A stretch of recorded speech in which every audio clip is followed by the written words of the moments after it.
Kevin Mitnick was once known as the world's most wanted social engineer and computer hacker. One doesn't acquire a title like that, nor an accompanying prison sentence, for simple exploits.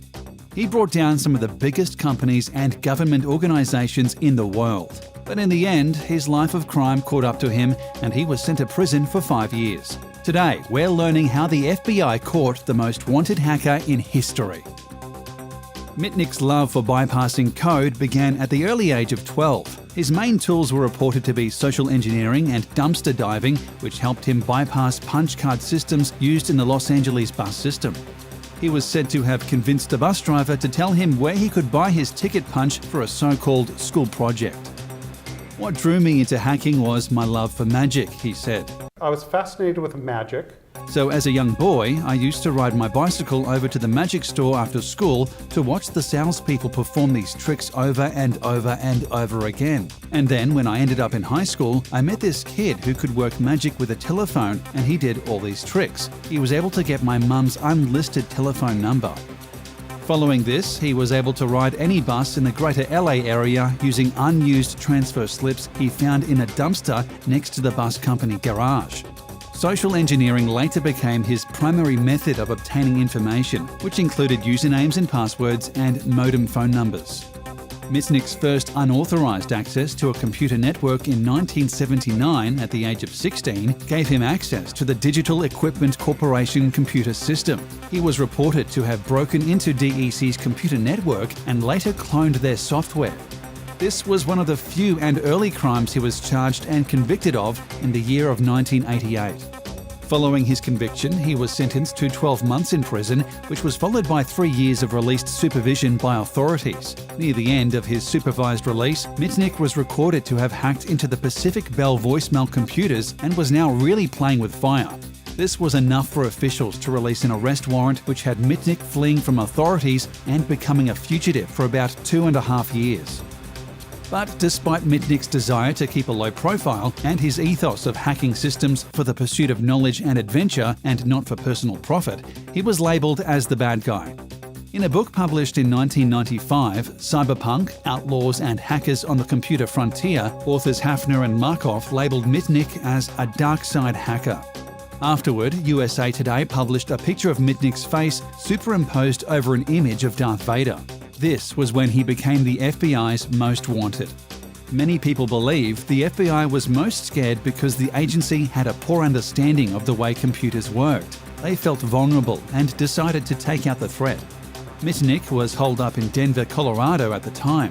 He liked it because it felt remote in the mountains, but law enforcement was breathing down his neck the whole time. I just started creating resumes and looking at newspapers. I'd tailor my background to match 90% of what they were looking for, he said, referencing the new identity he made for himself. I'd give my own references. It wasn't hard. I created my own past. Mitnick was conscious not to make any good friends or date because his picture was all over the news. He had favourite bars and restaurants, but he was never overly friendly with other patrons, so they would not identify him. Known for being overweight, Mitnick started hitting the gym every day in order to change his look and body type. He even put painful rocks in his shoes in order to change his gait. It's the number one way you can be recognised, said Mitnick, who spent evenings hacking. I just took it day by day. Looking over your shoulder was no way to live. I treated it like I wasn't even on the run. And when I treated it like that, I didn't have that stress. Cops would drive by and I'd be like, hi, I didn't care. It wasn't like my picture was all over the news or on America's Most Wanted, he said. Once I got on the front page of the New York Times, I became a very high priority. They used a bad photo that made me look evil and grimacing. So I go, that's great, I look totally different. After growing tired of Denver, Mitnick became Brian Merrill and moved to Seattle, where he worked at a tech firm. From here, Kevin made a powerful enemy that ultimately led to his capture, Tsutomu Shimomura. It was a bold move because Shimomura was a respected security expert and a character almost as complex as Mitnick. A 30-year-old science geek, Shimomura was also a Japanese citizen, a ski bum, a long-haired computational physicist, and a hacker himself. But unlike Mitnick, every time Shimomura's explorations uncovered security holes, he reported them to security authorities, not to hackers. So, in December 1994, when someone broke into Tsutomu Shimomura's elaborate computer system in his San Diego home using a never-before-seen, sophisticated hacking method and then stole some fancy cellular phone tools, Shimomura took it as a personal challenge. When the trail led to Mitnick, Shimomura became a cyber sleuth on a mission to catch Kevin. From the 1970s up until his last arrest in 1995, Kevin Mitnick skillfully eluded and bypassed corporate security safeguards, penetrating some of the most well-guarded systems, including, amongst countless others, the likes of Sun Microsystems, Digital Equipment Corporation, Motorola, Netcom, and Nokia. He has even had to go on record and deny hacking into the Department of Defense's North American Aerospace Defense Command and wiretapping the Federal Bureau of Investigation. A 1994 New York Times profile breathlessly described him as having hacked into computers at the North American Air Defense Command as a teenager. It wasn't true, but it became part of his legend. The FBI, with the cooperation and technical support of Shimomura, finally tracked him down in Raleigh, California. He was found with cloned cellular phones, more than 100 cloned cellular phone codes, and multiple pieces of false identification. In 1999, as part of a deal, he pled guilty to 4 counts of wire fraud, 2 counts of computer fraud, and 1 count of illegally intercepting communications.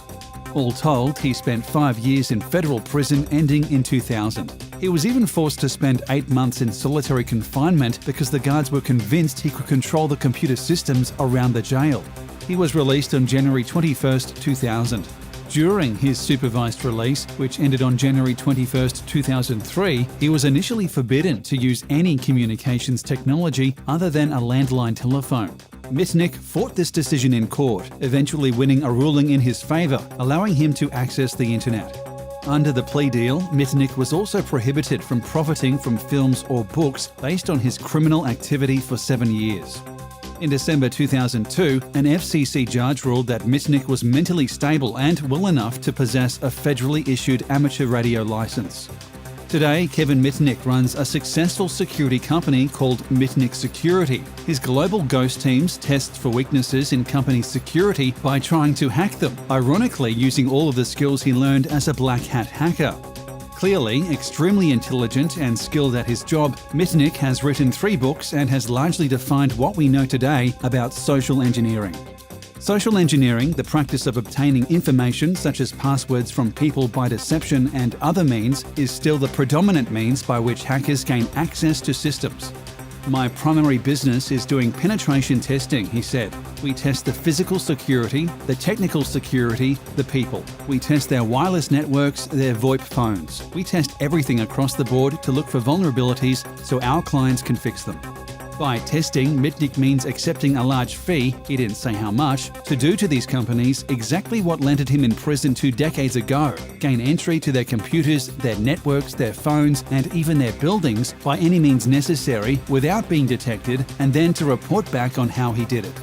And here's probably the most interesting fact. Mitnick and his constantly changing team of specialty hackers have a 100% success rate. That's no legend. It's not even bragging, he said. It's just a fact.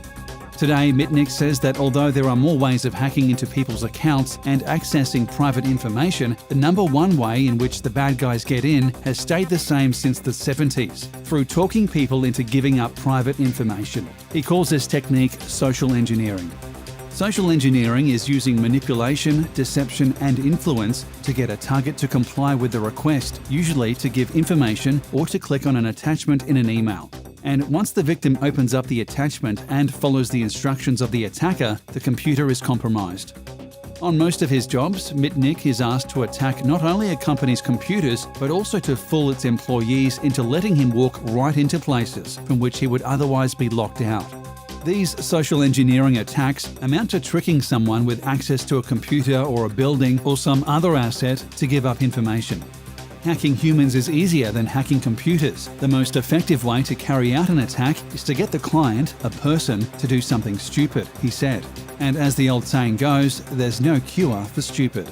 So, even though he was once demonized by the government and big business, Mitnick has turned into a sort of altruistic hacker, tearing security systems apart in order to reveal important vulnerabilities in code. Now that he has paid his dues sitting in jail, Kevin Mitnick is one of the most celebrated hackers of all time.